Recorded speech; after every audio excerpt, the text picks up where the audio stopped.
اعوذ باللہ من الشیطان الرجیم بسم اللہ الرحمن الرحیم رب اشرح لی صدری ویسر لی امری واحلل عقدۃ من لسانی یفقہوا قولی رب زدنا علما رب زدنا علما رب زدنا علما۔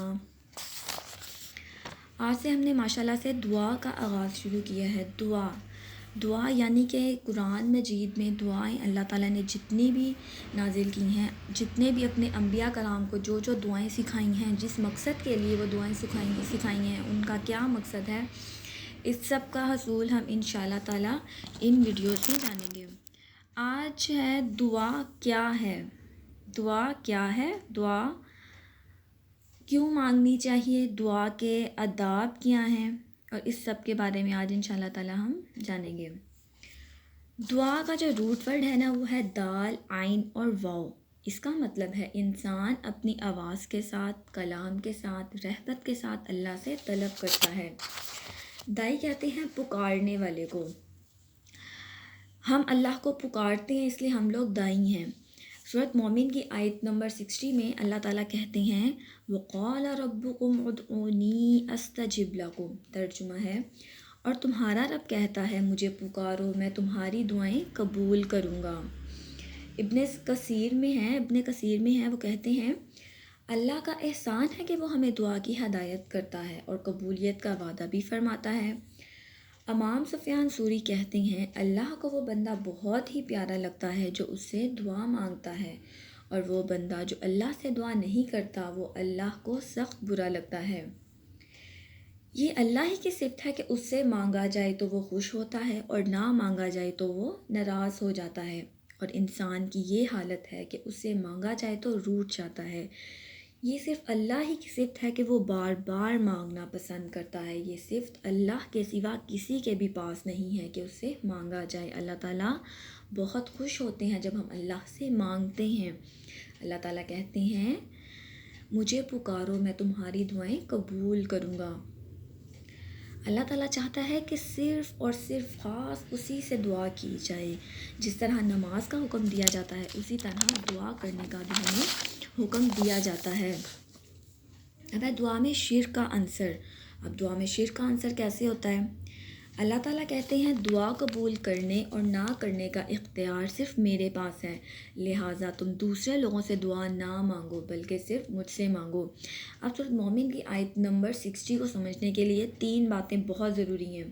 پہلی یہ ہے کہ دعا آدمی صرف اس ہستی سے مانگتا ہے جس کو وہ سمیع و بصیر اور فوق الفطری اقتدار یعنی سپر نیچرل پاورز کا مالک سمجھتا ہے۔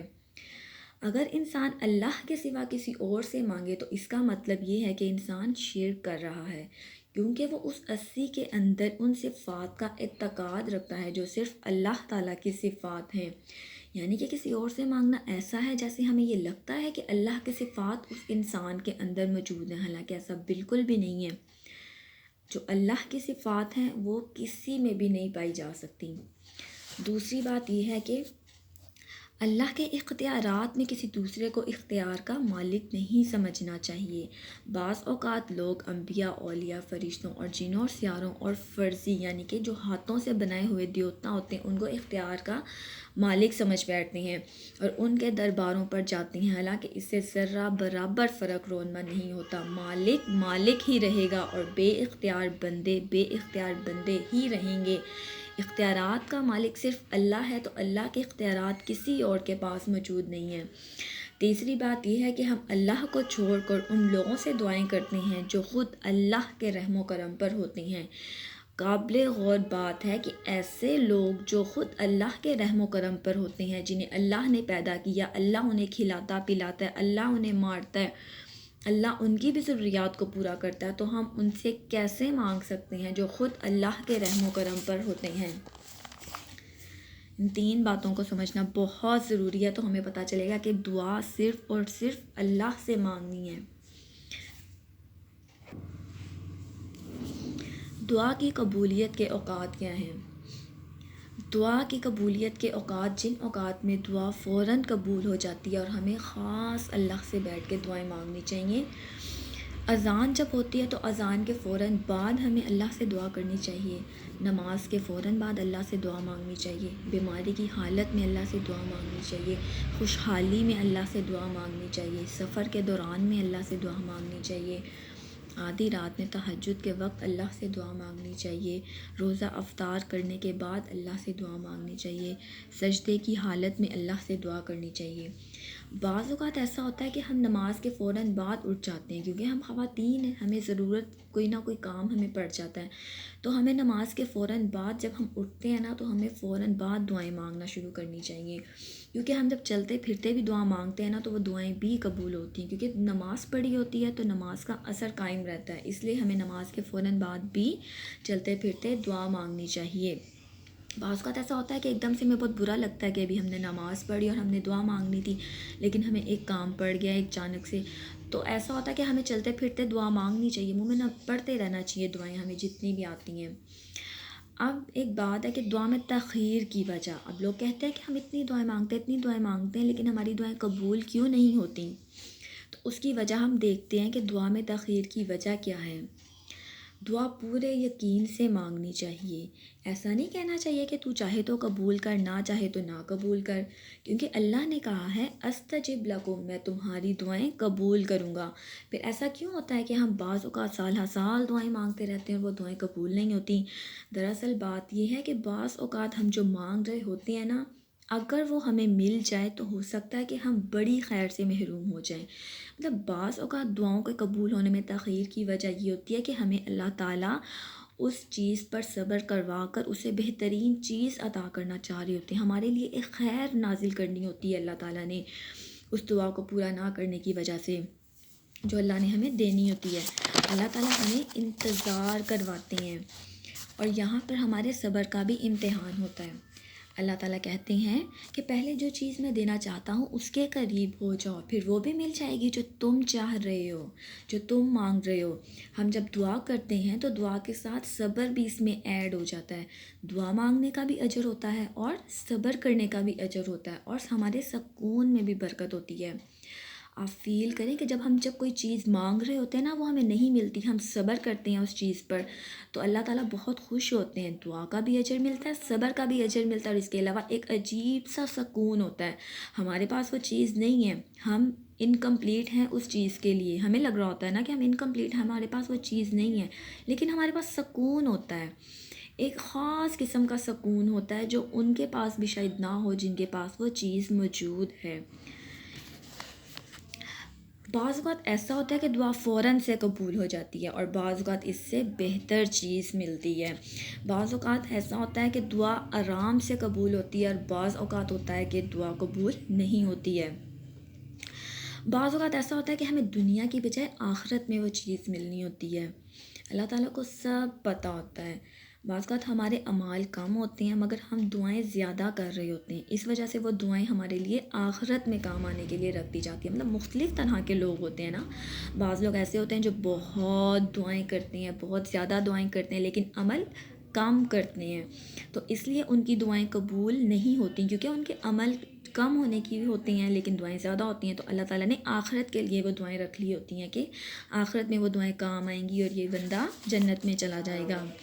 اور بعض اوقات ایسا ہوتا ہے کہ ہمارے عمل بہت زیادہ ہوتے ہیں لیکن ہم دعائیں کم مانگ رہے ہوتے ہیں، اس وجہ سے بھی دعائیں آرام سے قبول ہوتی ہیں۔ اور بعض لوگ ایسے ہوتے ہیں جو دعائیں بھی کرتے ہیں اور ان کے عمل بھی زیادہ ہوتے ہیں، ان کی بھی دعائیں فوراً قبول ہو جاتی ہیں، کہ وہ تو عمل بھی کر رہے ہوتے ہیں، آخرت کے لیے بھی انہوں نے بہت کچھ رکھا ہوتا ہے عمل کر کر کے، اور وہ دعائیں بھی کر رہے ہوتے ہیں، تو اس لیے ان کی دعائیں بھی جلدی قبول ہو جاتی ہیں۔ اس کے علاوہ بعض کا ایسا ہوتا ہے کہ ہم ایسے عمل کرتے رہتے ہیں جن سے ہماری دنیا اور آخرت دونوں میں ہمیں فائدہ ہوتا ہے، اور جب ہم دعا کرتے ہیں تو وہ فوراً سے قبول ہو جاتی ہے، یعنی کہ ایسے کام جو ہم دنیا اور آخرت دونوں کے لیے کر رہے ہوتے ہیں۔ اور ایسا ہوتا ہے کہ جب ہم دنیا اور آخرت کے لیے کام کر رہے ہوتے ہیں نا تو ہم دعائیں بھی اس حساب سے مانگتے ہیں، ہم دنیا تو مانگتے ہی نہیں ہیں، ہم آخرت مانگ رہے ہوتے ہیں اس میں، تو دنیا اور آخرت میں وہ دعائیں بھی قبول ہوتی ہیں، عجیب سا ایک سکون ملتا ہے، ایک سکون کی کیفیت، فیلنگز، احساسات ہی ہمارے بہت اچھے ہوتے ہیں۔ اس کی ایک ایگزامپل ہے ایسا ہے کہ جب ماں باپ بھی بعض اوقات ایسا ہوتا ہے کہ ہر بات نہیں مانتے انسان کی، بچے کی اپنے، بچہ بہت ضد کرتا ہے ہم نے یہ لینا ہے وہ لینا ہے، یہ بھی دے دیں، یہ بھی دے دیں، یہ بھی دے دیں، وہ بھی دے دیں، تو ماں باپ کیا کرتے ہیں کہ جس وقت جس بچے کو جس چیز کی ضرورت ہوتی ہے نا، صرف اس وقت وہ چیز لے کر دیتے ہیں، ہر چیز ہی اپنے بچے کو لے کر دیتے۔ اسی طرح اللہ تعالیٰ بھی ہر چیز مانگنے پہ ہمیں عطا نہیں کرتا، جس چیز کی ہمیں ضرورت ہوتی ہے اور بہت زیادہ ضرورت ہوتی ہے وہ چیز ہمیں اس وقت ملتی ہے، اور جس چیز کے بغیر ہم رہ سکتے ہیں وہ ہمیں اپنے ٹائم پہ ملتی ہے، اس وقت نہیں ملتی ہیں۔ ہر چیز کا ایک ٹائم ہوتا ہے نا، ماں باپ بھی کہتے ہیں کہ ابھی اس چیز کا ٹائم نہیں ہے، بچے جب ٹائم ہوگا ہم تب لے کر دیں گے۔ ماں باپ بھی بچے کی ٹریننگ کروا رہے ہوتے ہیں، اللہ تعالیٰ بھی ٹریننگ کروا رہا ہوتا ہے، صبر کروا رہے ہوتے ہیں نا ہمیں، کہ صبر پیدا ہو۔ ماں باپ چاہتے ہیں کہ ان کی اولاد کے اندر صبر پیدا ہو اور وہ ایک اچھا انسان بنے۔ اور نبیوں نے بھی جیسے دیکھیں، نبیوں نے بھی کتنی دعائیں کی اور ان کی فوراً دعائیں قبول نہیں ہوئیں، کچھ نبیوں کی فوراً دعائیں قبول ہوئیں اور کچھ نبیوں کی آرام آرام سے دعائیں قبول ہوئیں۔ جیسے حضرت موسیٰ علیہ السلام نے جب میدان طیہ میں پانی مانگا، کھانا مانگا، تو ان کی دعا فوراً سے قبول ہو گئی تھی۔ جب بنی اسرائیل نے حضرت موسیٰ علیہ السلام سے کہا تھا کہ حضرت موسیٰ علیہ السلام اپنے رب کو پکاریں، فَادْعُ لَنَا رَبَّكَ يُخْرِجْ لَنَا مِمَّا تُنبِتُ الْأَرْضُ، اور جب تم نے یعنی بنی اسرائیل نے کہا تھا کہ اے موسیٰ ہم سے ایک ہی قسم کے کھانے پر صبر نہیں ہوتا، اپنے رب سے دعا کریں کہ وہ ہمیں زمین کی پیداوار، ساگ، ککڑی، گیہوں، مسور اور پیاز وغیرہ دے، تو موسیٰ علیہ السلام نے فرمایا تھا، تو موسیٰ علیہ السلام نے ان کے لیے دعا کی تھی، تو انہوں نے جب پانی مانگا تھا نا، تو پانی مانگا تھا تو فوراً سے دعا قبول ہو گئی تھی۔ تو اللہ تعالیٰ نے کہا تھا کہ پتھر پر عصا مارو، جب کہا تھا وَإِذِ اسْتَسْقَىٰ مُوسَىٰ لِقَوْمِهِ فَقُلْنَا اضْرِب بِّعَصَاكَ الْحَجَرَ، اور جب موسیٰ نے اپنے رب سے پانی مانگا تو ہم نے کہا اپنی لکڑی پتھر پر مارو، یعنی کہ فوراً دعا قبول ہو گئی تھی حضرت موسیٰ علیہ السلام نے جب پانی مانگا تھا۔ اور اسی کی آیت نمبر جو یہ سورہ البقرہ کی آیت نمبر 60 ہے، جب ترجمہ اس کا یہ ہے کہ جب موسیٰ علیہ السلام نے اپنے رب سے پانی مانگا تو ہم نے کہا اپنی لکڑی پتھر پر مارو، تو 12 چشمے پھوٹ پڑے تو فوراً پانی مل گیا نا۔ تو بہت سے نبی ایسے ہیں جن کی دعائیں فوراً سے قبول ہوئیں، اور بہت سے نبی ایسے ہیں جن کی آرام آرام سے دعائیں قبول ہوئیں۔ جیسے حضرت یعقوب علیہ السلام اپنے بیٹے یعنی کہ حضرت یوسف علیہ السلام کے لیے تڑپ تڑپ کر دعائیں مانگتے تھے، اور اتنا رو رو کر دعائیں مانگتے تھے کہ ان کی آنکھوں کی بینائی چلی گئی، لیکن اللہ تعالیٰ نے انہیں اپنے بیٹے حضرت یوسف سے فوراً نہیں ملوایا تھا، انہیں ایک ٹائم مدت اپنے ٹائم پر، جب اللہ نے ٹائم مقرر کیا ہوا تھا انہوں نے تب ان کو حضرت یعقوب علیہ السلام کو ان کے بیٹے حضرت یوسف سے ملوایا تھا۔ اسی طرح حضرت ایوب علیہ السلام بھی جب بیماری میں مبتلا ہو گئے تھے تو اللہ تعالیٰ نے ان کا شکر دیکھا تھا، شکر کرتے تھے، وہ اللہ سے مانگتے تھے۔ حضرت ایوب علیہ السلام امیر کبیر، جائیدادوں کے مالک، زمینوں کے مالک، بیٹوں، بیویوں، ہر چیز تھی ان کے پاس، لیکن اللہ تعالیٰ نے ان کی آزمائش کرنی تھی اور ان سے ہر چیز لے لی تھی، ہر چیز اللہ نے ان سے لے لی تھی۔ ان کے بیٹے بھی فوت ہو گئے، ان کی بیویاں بھی انہیں چھوڑ کے چلی گئیں، صرف اینڈ پہ ایک بیوی ان کے پاس نہیں تھی، اس کے علاوہ ان کے پاس زمینیں، جائیداد، جانور، ان کی دنیا کی ہر آسائش اللہ نے حضرت ایوب علیہ السلام کو لے کر حضرت ایوب علیہ السلام سے واپس لے لی۔ اور پھر انہوں نے حضرت ایوب علیہ السلام کا صبر دیکھا، اللہ نے ایوب علیہ السلام کا صبر دیکھا، شکر دیکھا۔ ایوب علیہ السلام نے کہا کہ یہ اللہ کی طرف سے آزمائش ہے، وہ ہمیشہ صبر اور شکر ہی کرتے رہے، کبھی ان کے دل میں کبھی بھی شکوہ نہیں آیا، اور کافی عرصہ دراز کی آزمائش کے بعد اللہ نے ان کی سنی، یہاں تک کہ ہر چیز لینے کے بعد اللہ تعالیٰ نے انہیں ایک بیماری میں بھی وہ مبتلا ہو گئے تھے، جسے کوڑ کی بیماری، جس طرح کی بیماری ہے جس میں پورے جسم پر گل سا جاتا ہے، پورا جسم گل سڑ جاتا ہے اور اس پہ کیڑے بن جاتے ہیں، اس طرح کی بیماری انہیں لگ گئی تھی۔ تو اللہ نے ان کے شکر اور صبر کو دیکھتے ہوئے ان کی بیماری کو دور کیا تھا، اور پھر بعد میں انہیں ہر چیز سے بھی نوازا تھا۔ اس لیے ہمیں ہر وقت اللہ کے فیصلوں پر اعتماد کرنا چاہیے اور اللہ کے حکم کے مطابق مانگتے رہنا چاہیے، یعنی کہ اللہ کا حکم ہے کہ مانگتے رہو، تو ہم نے مانگنا ہے۔ اللہ تعالیٰ بے شک کہہ رہے ہیں مجھے پکارو تو میں تمہاری پکار سنتا ہوں۔ اللہ تعالیٰ جب ہمیں نہیں دے رہے ہوتے نا تو وہ سن رہے ہوتے ہیں، وہ دیکھ رہے ہوتے ہیں کہ میرا بندہ صبر کر رہا ہے، میں اس سے دوں گا، بہت خوش ہو رہے ہوتے ہیں کہ میں اس کو نہیں دے رہا یہ پھر بھی مانگ رہا ہے۔ کتنے اللہ تعالیٰ خوش ہو رہے ہوتے ہیں. یہ صرف اللہ کی صفت ہے کہ وہ خوش ہوتا ہے اس سے بار بار مانگنے پر. حدیث میں آتا ہے کہ اللہ سے اس کا فضل مانگنا چاہیے، برکت مانگنی چاہیے. حدیث ہے کہ دعا ہر حال میں فائدہ دیتی ہے. دعا عاجزی سے مانگنی چاہیے، گر گرا کر فقیرانہ انداز میں مانگنی چاہیے، رو رو کر مانگنی چاہیے. حدیث میں آتا ہے کہ جوتی کا تسمہ ہو چاہے نمک ہو، وہ بھی اللہ سے ہی مانگنا چاہیے. فرشتے بھی ایمان والوں کے لیے مانگتے ہیں، حالانکہ ان کو اپنے لیے کچھ بھی نہیں چاہیے ہوتا. فرشتے بھی دعائیں کرتے ہیں ایمان والوں کے لیے. اور بعض اوقات ایسا ہوتا ہے کہ انسان کو دنیا میں اللہ تعالیٰ نے ہر چیز دی ہوتی ہے، تو پھر کیا اسے مانگنا چاہیے؟ اسے دوسروں کے لیے دعائیں مانگنی چاہیے. جب ہم دعا کرتے ہیں تو ہمیں دوسروں کو بھی اپنی دعاؤں میں شامل کرنا چاہیے. جب ہم دوسروں کے لیے بھی دعا مانگتے ہیں تو فرشتے کہتے ہیں آمین، اللہ اس نے جو دوسرے کے لیے مانگا وہ اسے بھی عطا کر.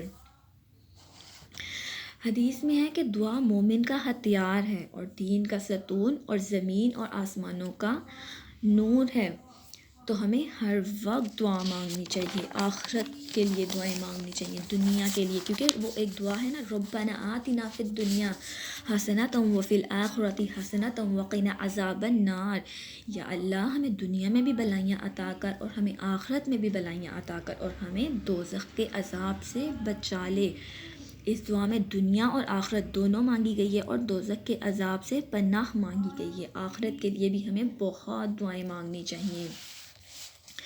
کچھ لوگ ایسے ہوتے ہیں جن کی دعا بالکل بھی قبول نہیں ہوتی. وہ کون ہوتے ہیں؟ جو گناہ گار ہوتے ہیں اور قطع رحمی کرنے والے ہوتے ہیں. حرام سے پلنے والوں کی دعائیں قبول نہیں ہوتی. حدیث میں ہے کہ ایک آدمی ہے جو سفر سے آتا ہے، اٹے پٹے اس کے کپڑے ہیں، وہ دعا مانگ رہا ہے کہ لیکن اس کا کھانا حرام کا، پینا حرام کا، اس کا پہننا اوڑھنا حرام کا، تو اس کی دعا قبول نہیں ہوتی. حرام کھانے والے کی دعا قبول نہیں ہوتی. یہ حدیث میں بھی ہے. اور دعا مانگتے وقت ہمیں کبھی بھی اللہ سے گلے شکوے نہیں کرنے چاہیے کہ اللہ تعالیٰ آپ کیوں نہیں دعا قبول کر رہے. ہو سکتا ہے کہ اس دعا کے ذریعے اللہ نے ہم سے کوئی بڑی آزمائش دور کرنی ہو. یہی وجہ ہوتی ہے کہ اللہ ہم سے ہماری دعا قبول نہیں کر رہا ہوتا. اس لیے ہمیں گلے شکوے بالکل بھی نہیں کرنے چاہیے. اور دعا تو بذات خود ایک عبادت ہے. جب ہم کہتے ہیں نا کہ چلو اللہ تعالیٰ کی عبادت کر لیں، تو جب ہم دعا مانگ رہے ہوتے ہیں تو وہ دعا بھی ہم عبادت ہی کر رہے ہوتے ہیں. دعا بھی خود ایک عبادت ہے. تو ہم جتنی دعا مانگتے جائیں گے وہ ہمارا سارا ٹائم عبادت میں ہی گزر رہا ہوتا ہے. ہم قرآن پڑھتے ہیں، عبادت ہے. نماز پڑھتے ہیں، عبادت ہے. اسی طرح جب ہم دعا مانگ رہے ہوتے ہیں نا، تو دعا جب مانگ رہے ہوتے ہیں وہ ٹائم بھی ہم عبادت میں ہی گزار رہے ہوتے ہیں. ہم لوگوں کو راضی کرنے کے لیے تو بہت سے کام کرتے ہیں، لیکن اگر ان کاموں سے اللہ تعالیٰ ناراض ہوتا ہے تو ہمیں ان کاموں سے دور رہنا چاہیے. ابن کثیر میں ہے کہ ہم لوگوں کو راضی کرنے کے لیے کام کرتے ہیں جن کاموں سے اللہ ناراض ہوتا ہے، تو ذلت ہمارا مقدر بن جاتی ہے. ذلت کب مقدر بنتی ہے؟ جب ہم وہ کام کرتے ہیں جو اللہ کو ناپسند ہیں اور لوگوں کو پسند ہیں. اس وقت ذلت ہمارا مقدر بن جاتی ہے. اس لیے ہمیں ان کاموں سے ہمیں دھیان ہمارا اپنا ہٹا لینا چاہیے جو فائدہ نہ دیں، اور ان کاموں میں اپنے آپ کو مشغول کر لینا چاہیے جو ہمیں فائدہ دیتے ہیں. اور ہر فائدے میں آخرت کے فائدے کو بھی تلاش کرنا چاہیے. بے مقصد کاموں سے ہمیں اپنے دھیان کو بالکل ہٹا لینا چاہیے. اب اینڈ پہ ہے کہ دعا کے آداب. دعا کس طرح مانگنی چاہیے؟ دعا مانگتے وقت اول آخر ہمیں درود شریف پڑھنا چاہیے، اللہ کی حمد و ثنا بیان کرنی چاہیے، اللہ کی تعریف بیان کرنی چاہیے، خالص نیت کرنی چاہیے، اور قبولیت کے یقین کے ساتھ دعا مانگنی چاہیے.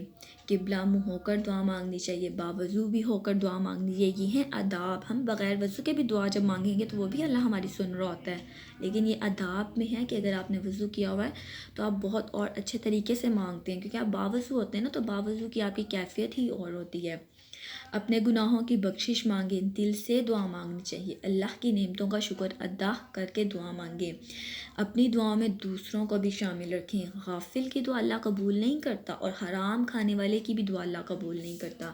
اس لیے ہمیشہ اپنے آپ کو حلال کے قریب رکھیں، حلال کھائیں اور حرام سے دور رہیں، اور دوسروں کو بھی اپنی دعاؤں میں شامل رکھیں. جو اپنے لیے مانگ رہے ہیں وہ دوسروں کے لیے بھی مانگتے رہیں. یہ تھا دعا کا تعارف. دعا کیوں مانگنی چاہیے, دعا میں شرک کا عنصر کیا ہے, دعا کے آداب کیا ہیں, اور دعا کن لوگوں کی قبول نہیں ہوتی ہے, اور دعا فوراً قبول کیوں نہیں ہوتی ہے. انشاءاللہ تعالیٰ اس کے ساتھ ہی ہمارا السلام علیکم. اس کے بعد ہم اپنا باقاعدہ جو ہماری دعائیں ہیں, جو نبیوں پر دعائیں ہیں, نبیوں کی دعائیں ہیں, جو نبیوں نے یاد کی, جو نبیوں کا معمول تھا دعاؤں کا, ہم انشاءاللہ تعالیٰ وہ اب انشاءاللہ تعالیٰ اس کا آغاز کریں گے. اس کے بعد السلام علیکم ورحمۃ اللہ وبرکاتہ. رب اشرح لی صدری ویسر لی امری واحلل عقدۃ من لسانی یفقہوا قولی.